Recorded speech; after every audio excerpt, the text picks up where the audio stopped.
begin now with breaking news. On this Friday morning, sad news to report and breaking news. Senator Dianne Feinstein has died. At the age of 90 years old, we're still working to confirm the circumstances surrounding her passing, where she passed, and as we work to get that confirmed, we do have Crown 4's Dan Kerman taking a look back at her life and legacy.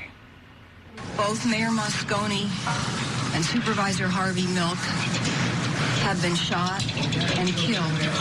It was this announcement about the assassinations of Mayor George Moscone and Supervisor Harvey Milk in 1978 that launched Dianne Feinstein into both the local and national spotlight. At the time, she was president of the San Francisco Board of Supervisors. She was appointed mayor and brought San Franciscans together after the assassinations and the Jonestown massacre. She was then elected the city's first female mayor in 1979 and served 2 terms navigating the city through the height of the AIDS crisis and pushing for the repair of the city's iconic cable cars. Despite losing a 1990 bid for governor to Republican Pete Wilson, Feinstein achieved another first when she and Barbara Boxer were elected to the U.S. Senate during 1992's so-called Year of the Woman, making California the first state in the nation to have 2 female U.S. senators. Taking on the gun lobby would be a hallmark of her 3-decade career. I am quite familiar with firearms. I became mayor as a product of assassination. I'm aware of that. I found my assassinated colleague and put a finger through a bullet hole. And in 1994, her assault weapons ban was passed. Senator, I know something about what firearms can do. After the ban sunsetted in 2004, Feinstein repeatedly tried to get another assault weapons ban passed, but as Congress became more polarized, she failed to win support. It exempts 2,271 weapons. Isn't that enough for the people in the United States?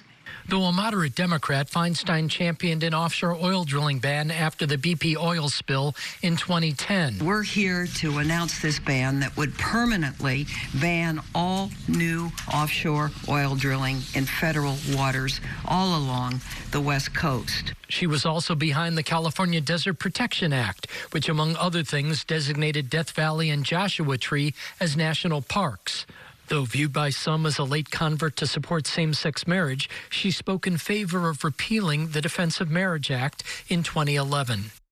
We now have a bill that strikes DOMA, that says if a state takes action to legalize same-sex marriage, then that is a valid marriage, and the federal government's, the federal benefits that would accrue to any other couple would accrue to a same-sex couple. As chair of the Senate Intelligence Committee, she called for an investigation into the CIA's torture tactics in relation to 9/11 detainees.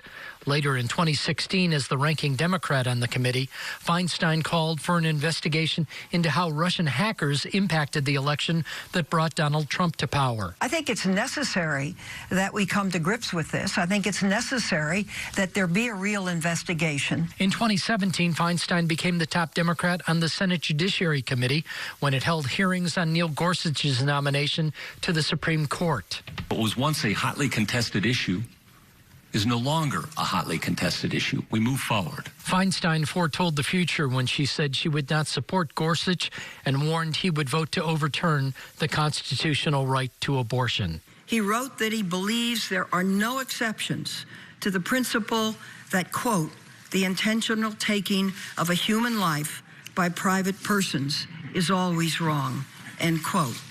This language has been interpreted by both pro-life and pro-choice organizations to mean he would overturn Roe.